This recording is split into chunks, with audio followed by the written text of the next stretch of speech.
sampai akhir zaman termasuk kita semua. Amin ya rabbal alamin. Hadirin yang berbahagia, tema yang akan saya sampaikan adalah mencintai Rasulullah. Hadirin yang berbahagia, keberadaan alam selanjutnya tentunya ada yang menciptakan. Maka yang menciptakannya pasti adalah Yang Maha Kuasa, yaitu Allah Azza wa Jalla. Allah itu beraneka ragam. Ada malaikat, jin, hewan, manusia. Kita sangat bersyukur kepada Allah karena apa? Kita diciptakan sebagai manusia, makhluk yang paling sempurna. Coba bayangkan, seandainya kita diciptakan sebagai kambing, mungkin kita sekarang lagi di kandang makan rumput, kapan disembelih? Kita diciptakan Allah sebagai manusia adalah sebagai bukti bahwa Allah menyayangi kita. Maka patutlah kita bersyukur kepadanya dan mencintainya. Islam mengajarkan awwalu wajibin 'alal insani ma'rifatul ilahi. Kewajiban yang pertama untuk manusia adalah mengenalnya, sehingga setelah mengenal Tuhan kita yaitu Allah Azza wa Jalla, maka akan menumbuhkan kecintaan kita kepada Allah. Pepatah mengatakan, tak kenal maka tak sayang. Bagaimana kita mau mencintai Allah kalau kita tidak kenal kepada Allah? Kita tidak mungkin kenal kepada Allah kalau seandainya Allah tidak menciptakan para Rasul.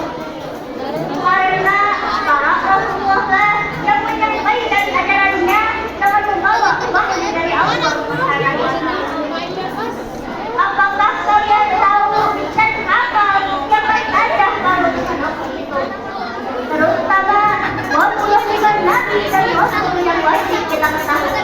Coba hafal Mbak. Ada isi Nuhun, qala Ibrahim Ismail, Ishaq Yaqub Yusuf, Ayyub Zulkifli Syu'aib, Harun Daud, Sulaiman, Yasan, Yunus, Zakaria, Yahya, Isa, serta Muhammad. Nah, dari 25 nabi tersebut ada nabi yang sangat luar biasa. Dan ajarannya merupakan sempurna dari nabi yang sebelumnya. Beliau adalah Khatamul Anbiya wal Mursalin, sebagai nabi penutup para nabi dan rasul. Siapakah beliau? Ya, nabi kita Muhammad sallallahu alaihi wasallam yang lahirnya. Beliau sangat berjasa kepada kita semua, karena dengan beliau kita mengenal kepada Allah. Maka patutlah kita mencintai beliau, sebab beliau sangat mencintai umatnya sampai menjelang akhir hayatnya yang disebut umat. Allah Subhanahu wa Ta'ala berfirman dalam Al-Quran surat Al-Imran ayat 31. Bismillahirrahmanirrahim. Qul in kuntum tuhibbuna Allaha fattabi'uni yuhibbukumullah wa yaghfir lakum dhunubakum. Wallahu ghafurur rahim. Yang artinya, katakanlah Muhammad, jika kamu mencintai Allah, ikutilah aku. Saya Allah akan mencintaimu dan mengampuni dosa-dosamu.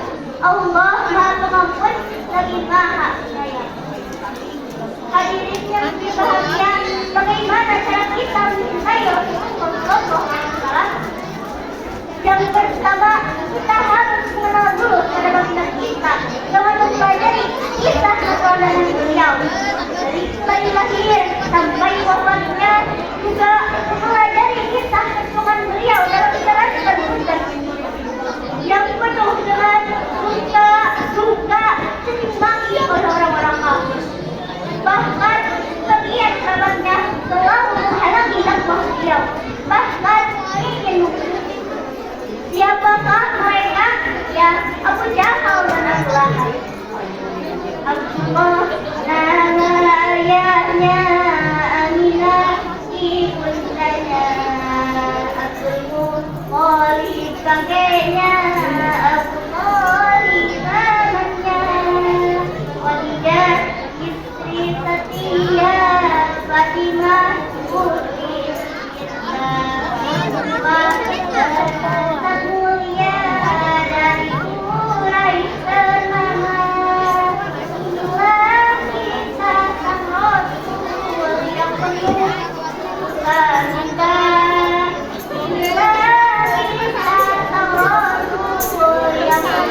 mengenal sifat-sifat beliau yang menjadi suri taubatan dan rahmat.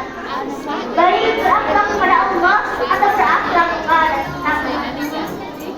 Terutama kita pahami yang menjadi sifat wajib bagi para rasul, yaitu tadi hatinya benar, amanah dapat dipercaya, kata menyampaikan amanah jelas artinya. Nah, sifat-sifat ini yang menjadi modal keberhasilan Rasulullah SAW dalam menjalankan Islam.